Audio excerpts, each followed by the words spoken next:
It is Tuesday, October 14th, 2025, and we are your Josh finally won something but won't stop whining leader. This is the Hidden Oaks Overdose Football Fix podcast. I am one of your hosts, the Garlic Johnson. We are joined, as always, on podcast number 208 by the Joshua Mitchell. Josh, say hi to the folks out there. Hi, folks. We appreciate people that chat along in our Discord. We appreciate at Levi Oak Illustration, and we appreciate Josh the Mostest for being the mostest. How you doing, Josh? I am doing, Gar. How are you? I'm doing all right. I've actually had a very sleepy day, which is why I didn't contribute any notes until 7 minutes before the show. Clock barely made it through the workday, and I know I have privilege compared to parents, but I conked out right after work. And I set a very emergency alarm right around 7, thinking I'd wake up way before 7. I'd maybe take a nap for an hour. So nope, slept 4 hours, and here I am. And so didn't eat dinner. Don't know why I've been so fucking tired today, because I got a normal amount of sleep last night. But I'm a bit disheveled right now, Josh. So I'm trying my best here, but it's the dreary droppers coming from the sky. You think that the big sad is what is hitting people? It has been raining all day, I suppose. Mm-hmm. I mean, it's just that relaxation of the pitter patter of it on the roof. I did have the window open all day, so either the soothing nature has just lulled me to sleep, or there's some sort of toxic chemical rolling in through my windows. Either way, it knocked me out. But yeah, so I'm a bit disheveled. But tell me more about how you are, Josh. How's the fam? How's the kids? Well, it's going well. I've had to update my last will and testament because Nikita found a gray hair in my beard, so it's official. Got a week left. And so I've been going through that process, and it's been a bittersweet saying all my goodbyes and leaving my possessions. People probably think I'm off myself. They just don't understand that the gray hair is coming to get me. But it's going. Kaya turned 8 today, so happy birthday, Kaya. Remember when that terrace was just a fucking... I think I was there day one. That dog got brought home. I think you were, yeah. Yeah, she had fleas. Thanks, person who buy it from. Did have fleas. Bigger than her. But, yeah, and then, other than that, not a whole lot. Not much happened. So, Jenny, was that... I mean, no offense, Josh, but obviously you're a couple years my elder. Was it really your first gray hair? Or is that just a bit?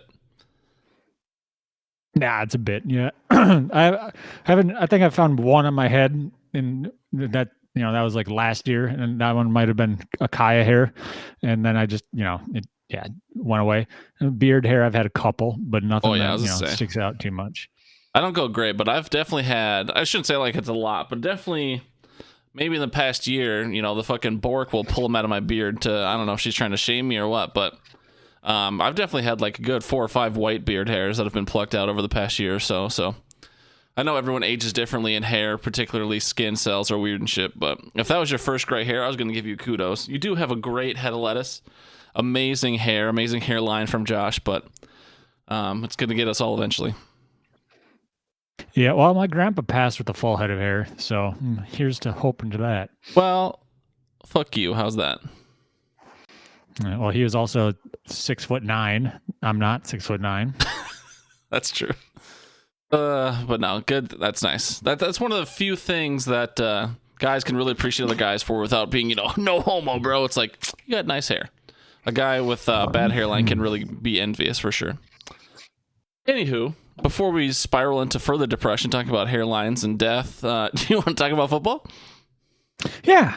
Should we hit them Homer highs and Homer does? No! I would love to, Josh. How high are you? Well, I said that after the bye week, the Green Bay Packers, that's when they're going to start to get Golden involved a little bit more. And that came out hot. They came out swinging. and I contributed a comment to the group. 2.5 quarters later, that contribution hadn't changed, as you pointed out. But then a very key clutch third down play where the ball was just dropped in a bucket.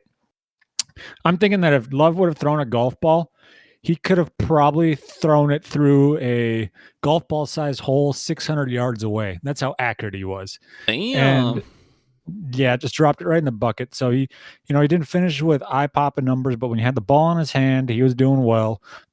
So I'm thinking that it just kind of ramps up. He's going to have um, um, Christian Watson back next week for Christian Watson's annual 4-week before his next injury takes place, and then so during those 4 weeks he'll probably have a little bit more opportunity to get open.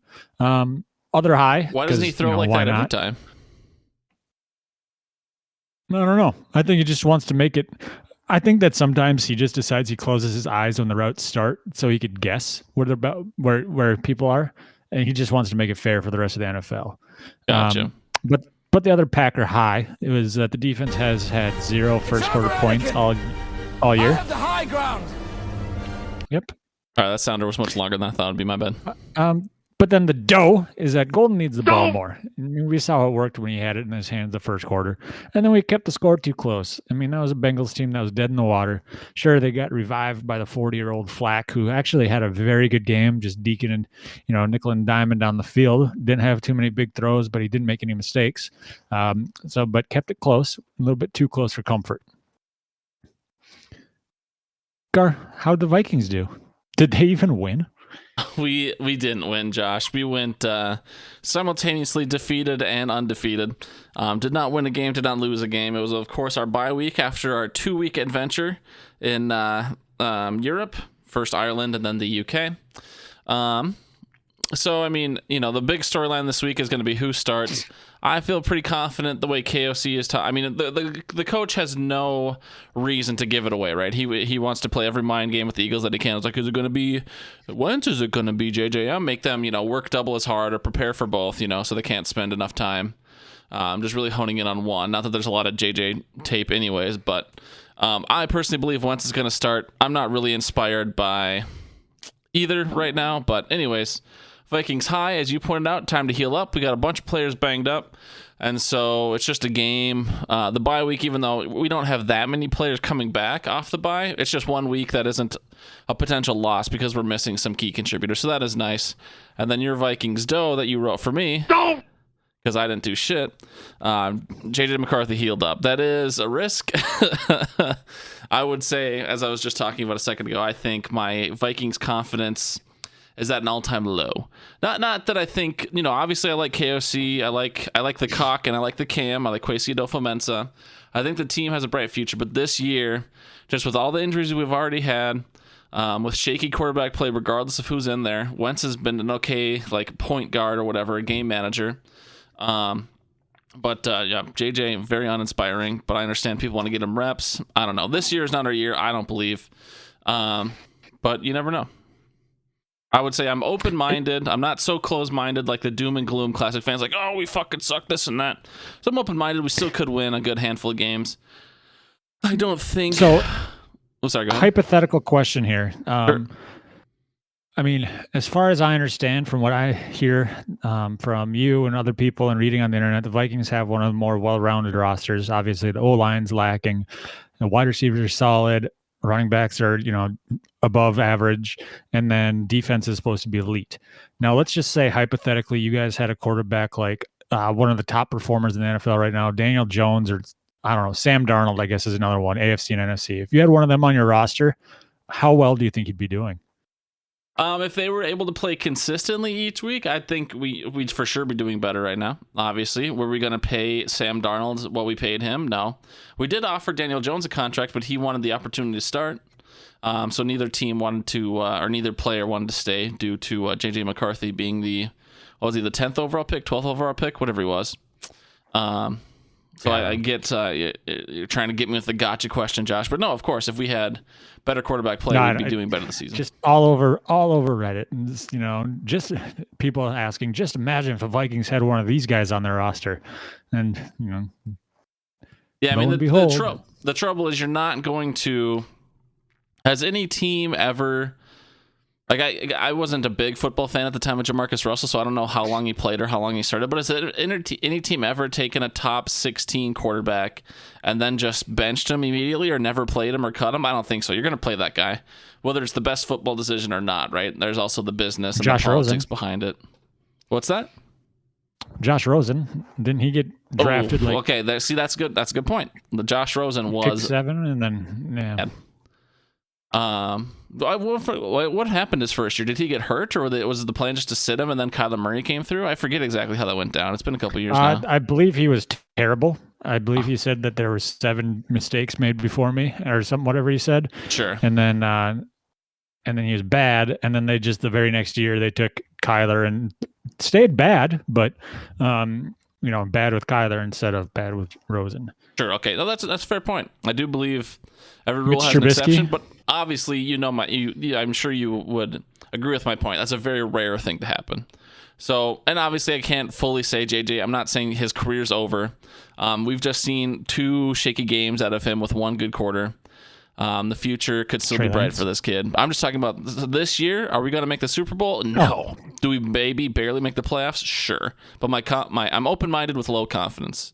That's how I'm trying to put it. Yeah. All right, that's fair enough. And anything else from this weekend in football, Josh, you saw that stood out? Should we fire the cannons for Callahan? The can? Oh, yeah. Might as well toss in a second one for McDaniel. Whoa, Josh, we are not going to pre-kill McDaniel. That's my guy. I also don't know where the... Oh, and it's on a different page than I'm on right now. So I'm not going to go get it, but yeah, you get the Hunger Games bit. We have lost, what's his name again? Brian Callahan? I already forgot. Yep. Yeah. And you gotta imagine Mike McDaniel's next. And then it's possible that after that, it's going to be fire in your gut if he keeps performing the way he has. I think the Tennessee Titans ruined him. You have fire in your gut? You think the Titans ruined him, huh? Yeah, well, the Titans beat Arizona on that comeback, and then I think they lost last week. And I'm guessing they're going to lose this upcoming week.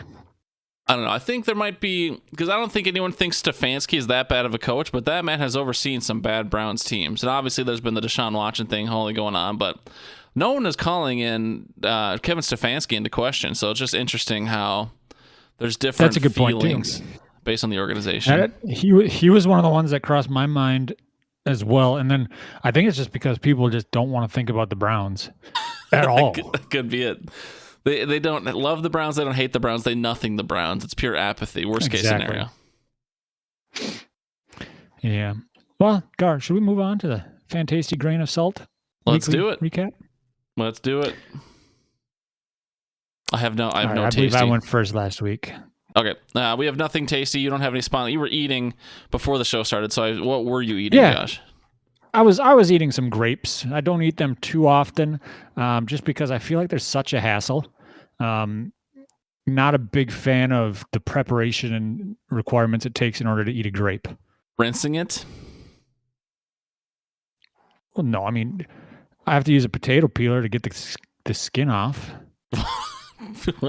You're a psychopath, bro. What are you doing? What are you talking about? You don't eat the outside of a grape. Sure you do.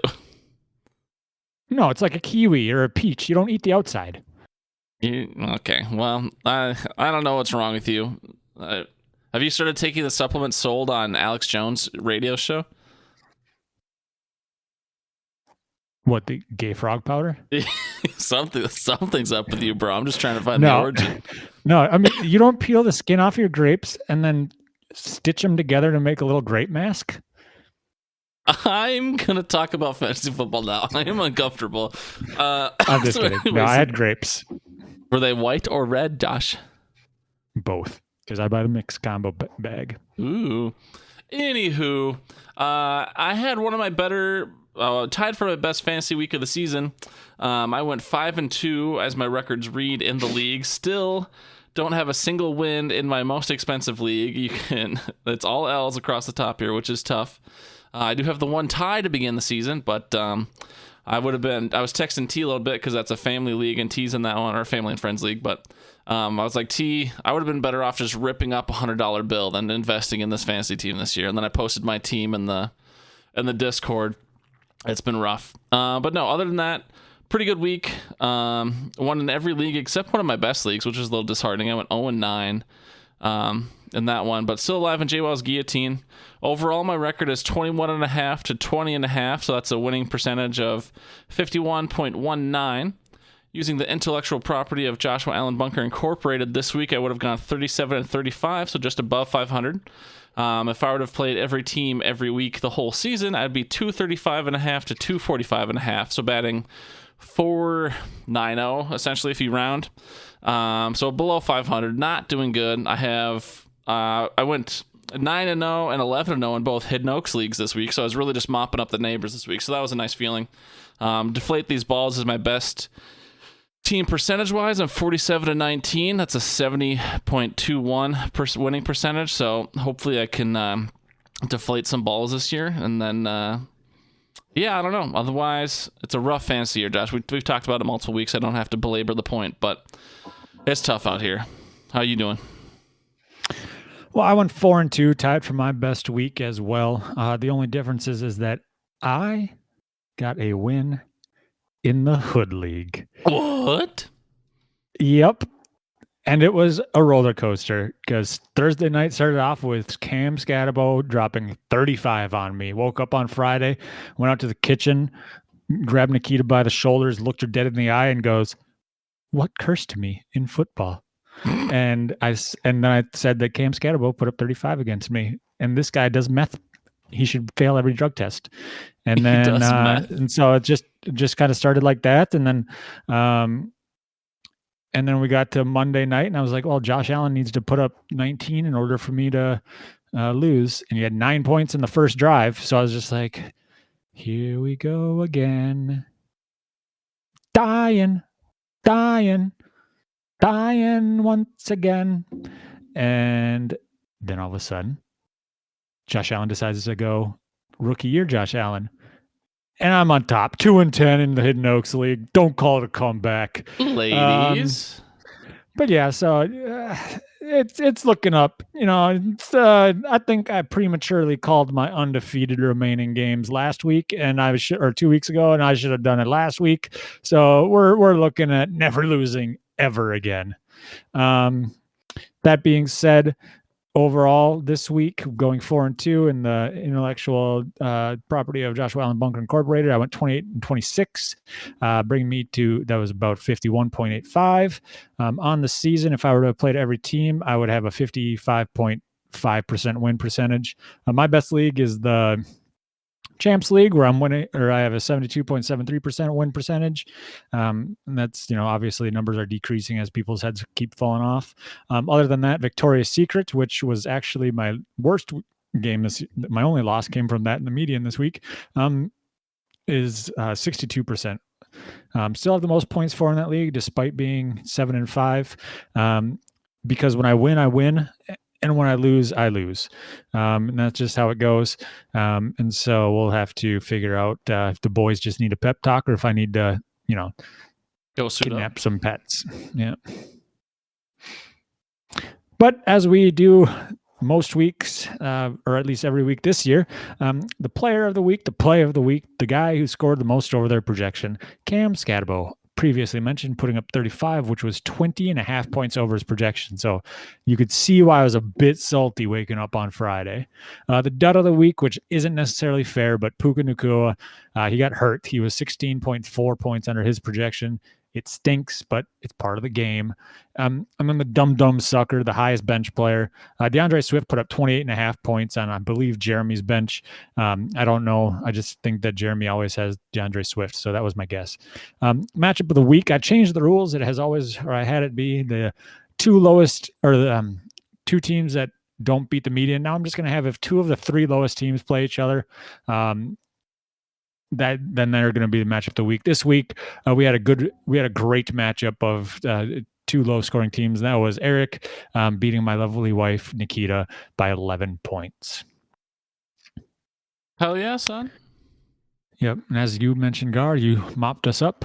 So that voodoo is working. You must have bumped a cabinet where my doll was, which is what led to my win, because it was no longer being held underwater. And yeah, you probably fixed it. And so now I'll go 2 and however many is remaining. However many is but yeah, remaining. moving on. That's a great question. I don't know, 8 weeks left. So yeah, 2-26 on the season. After you put my voodoo doll back in the water. Something like that. Yeah. Moving on. I got rid of the trade thing this week because we hadn't had any interaction on that, and I honestly didn't like doing math. Math sucks, or at least fast math on the fly. So I just pulled up, using my little hingy dingy hickory dickory dock. The fuck did you just say? And I found, I don't know, read it in a book somewhere.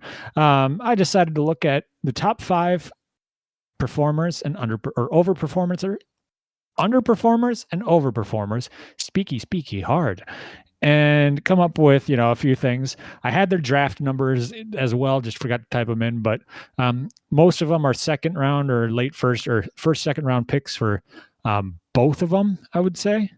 No, for the underperformance. Chase Brown is the biggest underperformer on the year, almost 44.5 points under his total projection on the season so far. So he's got some work to do. AJ Brown is the next with 32.3 points under his projection for the season total.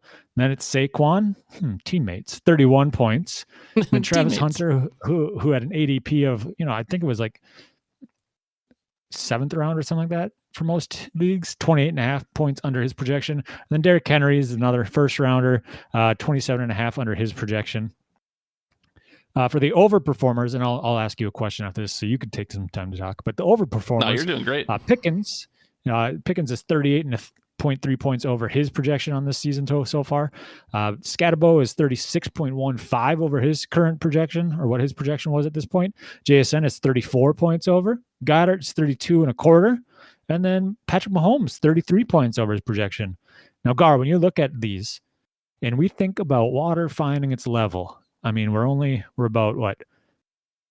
We're over halfway through the regular season almost. Yep. Or we're almost halfway through the regular season. That's about when, there's enough tape out on these guys. Game plans getting implemented with new coordinators, all that jazz, bye weeks, injuries.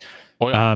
When you look at these 10 guys, the underperformers and the overperformers, which of these guys is going to find their level and either get closer to their projection or come back down to the earth? Or do you think that this is just going to be the trend? I do, looking at the top 5 underperformers, I have a hard time. Chase Brown, no. AJ Brown, probably not. Saquon, I think Saquon is the closest to, because I think that Eagles team realizes that they are not a passing team. We can rely on Jalen Hurts to huck the ball 30 plus times a week or a game. So I think Saquon is the closest to getting back to that meniscus you're talking about, or the expected meniscus. Travis Hunter, probably not.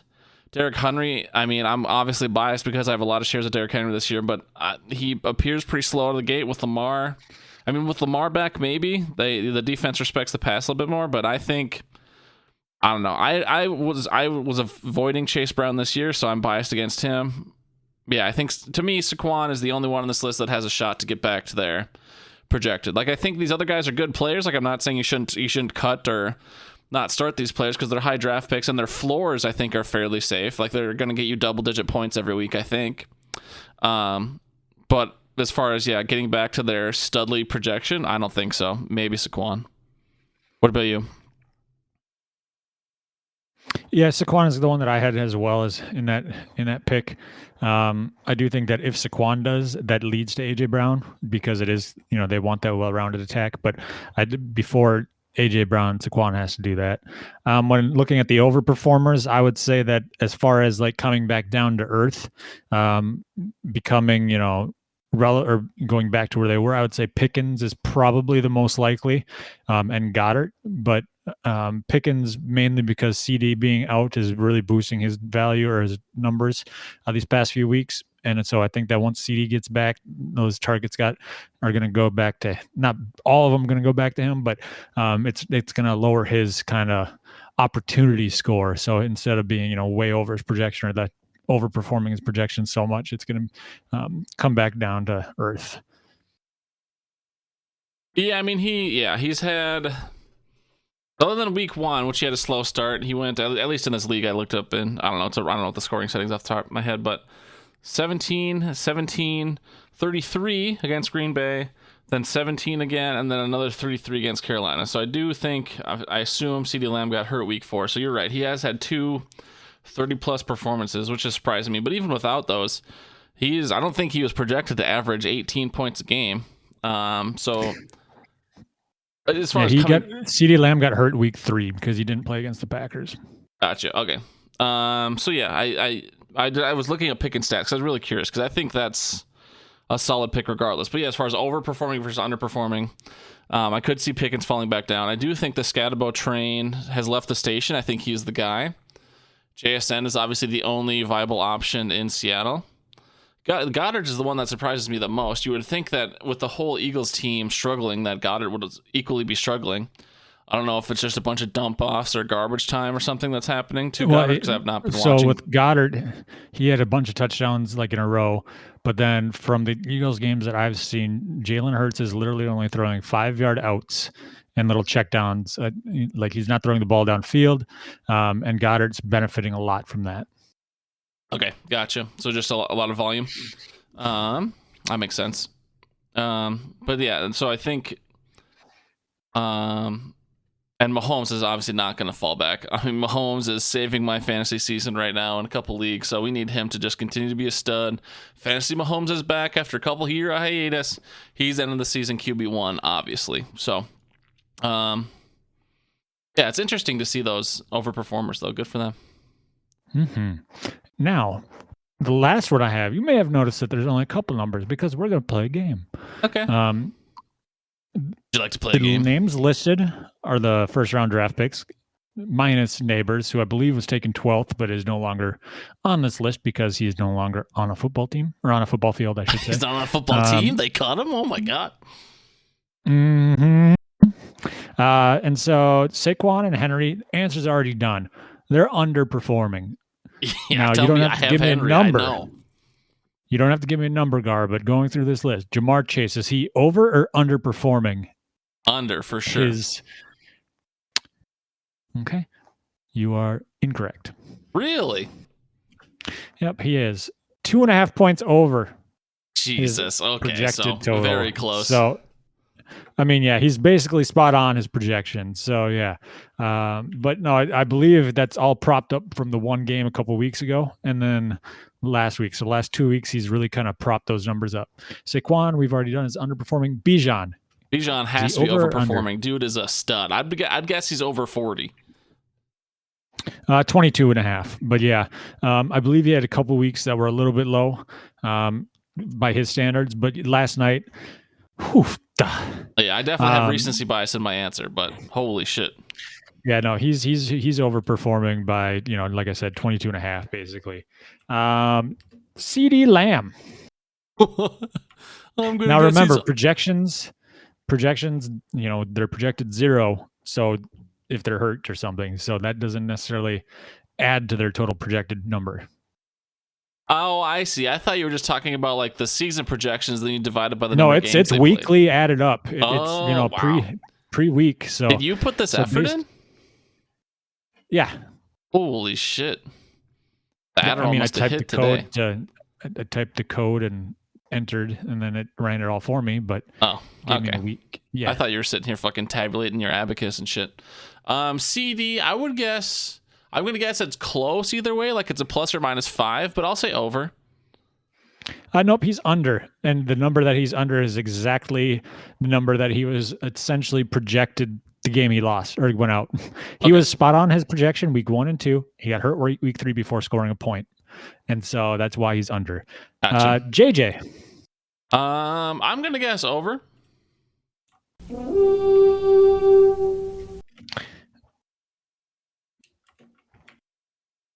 Nope, he's under. Dang it. By 10.78 points because he stinks. You got to remember that the first 2 weeks with JJ McCarthy, he did absolute dog. That's true. Dog I can't water. even remember those weeks, man. I've blacked those out. It's like the trauma response of just losing your memory. That's what those weeks are to me. Okay, they're gone. Yep. Jahmyr Gibbs, how's he doing on the season? I mean, okay. So now that I understand the game slightly better, essentially halfway through, I assume he's being projected pretty high. But I still feel like he's had a pretty good season. Like week 1 was the only real shaky game, and then they got stomped by the Chiefs. But the Chiefs are on a roll, so I'll say over reluctantly. He's 14 points under, almost 15. Jesus, I am terrible at this game. Ashton Gente. As far as I know, off the top of my head, he only had the one splash performance, so I'll say under. Yeah. Yay! You're right. I He did was it, one that Josh. I don't know. I kind of always fade rookie running backs. He was one that I faded pretty hard. Not that he's stinking, but I just didn't like, not a big fan of that early for a rookie running back. No. Puka Nakua. Yeah, I think I talked about it before, but Genti got drafted at his ceiling. I would have smashed Genti if he was a second-round pick. But anyways, Nakua, so he has been pretty solid. He got banged up last game, but went back in. Now he's going to miss time. But none of that factors in too much. Devontae Adams has been. I'm surprised I haven't heard more from you and/or Nikita after I trashed her third-round Devontae Adams pick, but he's been doing better than I expected him to. But it hasn't really taken much away from Nakua. I'll say over.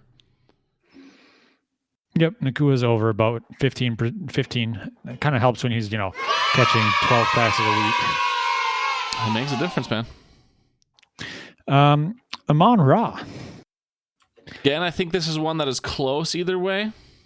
But I know he's going to be projected pretty high week to week, so I'm going to say under. Ooh. He's actually over 19. Jesus, why am I so bad at this game? Well, he also is propped up by a 3-touchdown performance earlier in the season, I believe. So that is where the majority of those points come from. Next is CMC. I feel like he's been over. Hell yep. Yeah. By about 11.21 points, which is probably about the average of my running backs' total points each week. Derrick Henry, you talked about. Yeah, and my player. God damn it. Next on the list, Nico Collins.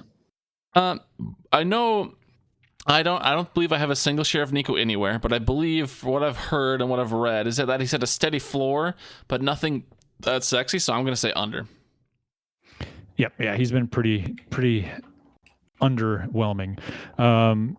But yeah, so that's the first round. As you can see, there's a lot of negatives at this point in the first round. Yeah. But for these guys, you draft for their floor more than anything. Right. In which case, when you're looking at these numbers, outside of Nico Collins, they're all, I guess, Nico, Henry, CeeDee Lamb because of the injury. Most of them are, within that 15 points of their projection. Yep. Or over projections. So that's not like, I guess Saquon, but he's projected high every week, and that's the reason why. But I think that as far as overall like disappointments, the biggest one in this group would probably be if you take out injuries, because like I said, CD was hitting his projection when he was healthy. Would probably be Saquon just because he was that second overall pick. After that would be Henry, unfortunately. Right. Yeah. But yeah, so just wanting to look at that. The reason I did this was because I wanted some sort of validation that my team is absolute trash and it's not my fault. Well, when I did this, I realized that, my team isn't in the top 5 underperformers or the top, it's not any overperformers either. And so I looked at it that way and I was like, maybe I'm not bad. Maybe I'm just unlucky. And you know what? Then I realized, no, it's not luck. It is that I'm that bad, and I just pick people that can't hit their projection, but they get close enough to tease me. So you drafted 4th overall, and of course, like I guess taking the injury out of it, would you draft differently based on this list?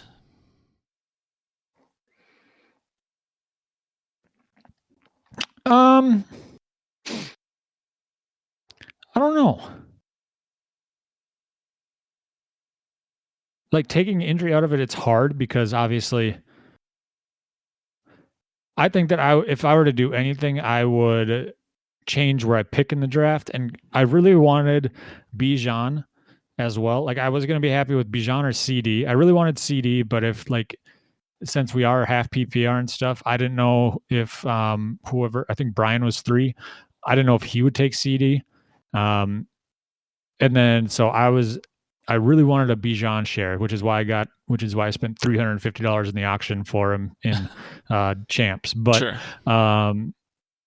I think that, just based on this, I'm fine with CD even with the injury. Granted, it stinks. The rest of my team underperforming is kind of where it really hurts. Sure. I was not expecting, Brian Thomas to be, 16, 17 points under his projection. That's wild. Marion Hampton goes on IR. Trey Benson goes on IR.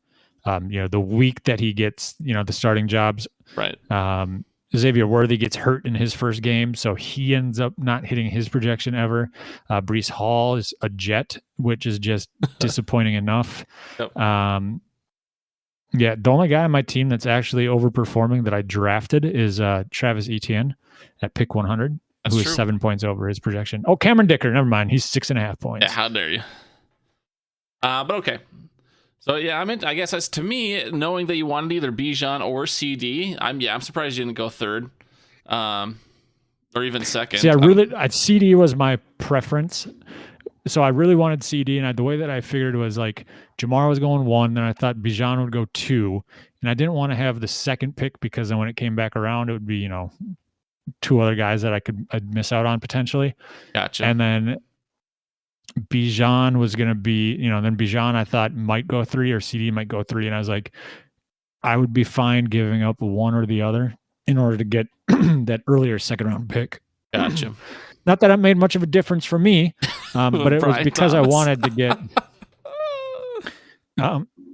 it's because I wanted CD and then I was really hoping to get Bucky on the comeback. But then Bucky went 3 picks before mine.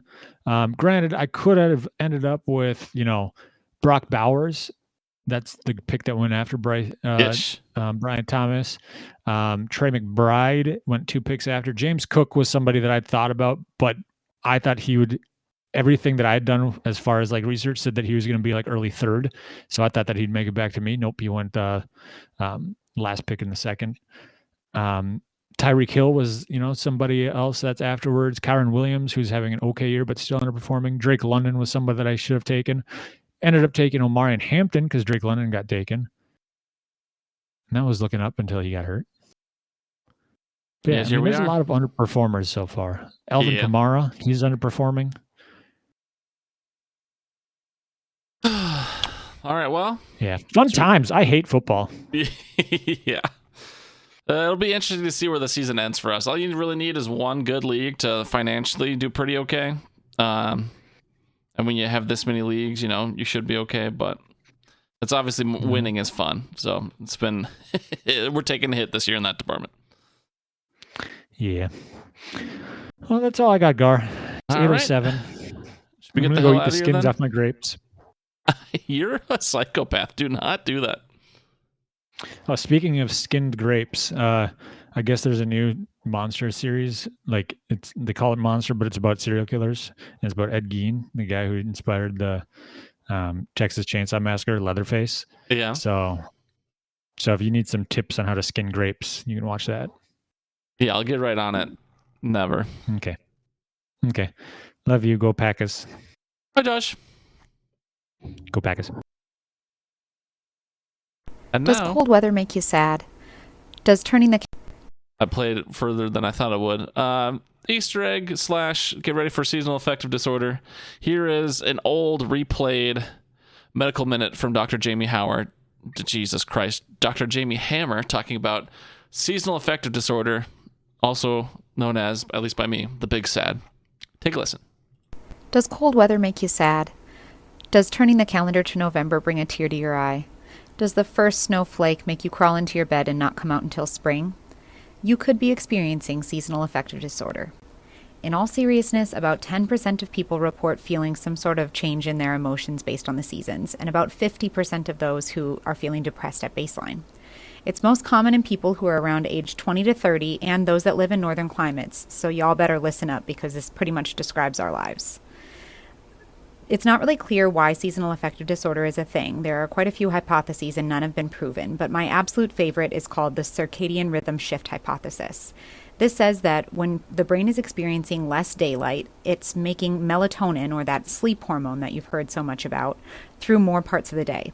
You can imagine if your brain is in full hibernation mode that you're going to be feeling a lot of pressure to participate in your day-to-day life, such as feeling increased appetite, increased weight gain, and fatigue, and then you still have to go about all your daily business. And how does that not make somebody sad or feel some component of seasonal depression?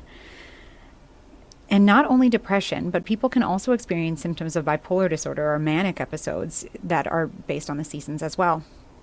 Now you're probably wondering, how do we treat it? It all depends on severity. If you have a pretty mild case, you usually start with light therapy or getting one of those $20 to $30 boxes from Amazon that emit a bright light that tell your brain, hey, stop making melatonin. You can use this for 20 or 30 minutes a day while you're eating breakfast, or you can have it wake you up with your alarm clock, pretending like it's the dawn. It's also said that if you exercise and get more serotonin exposure, that you can overcome the effect of melatonin. For more severe cases, meaning those that last longer than just the seasons, or those that have more severe symptoms, we suggest medications. And these are the serotonin medications that we use for all sorts of depression. And we also suggest adding on therapy at any point in this process if you feel like you could use any sort of tips to make yourself be your best self. Thank you guys so much for requesting seasonal affective disorder as a topic. Please hit me up in the Discord if you have anything else you would love to hear from Dr. Hammer. Otherwise, it's been great chatting with you. Have a great day, guys.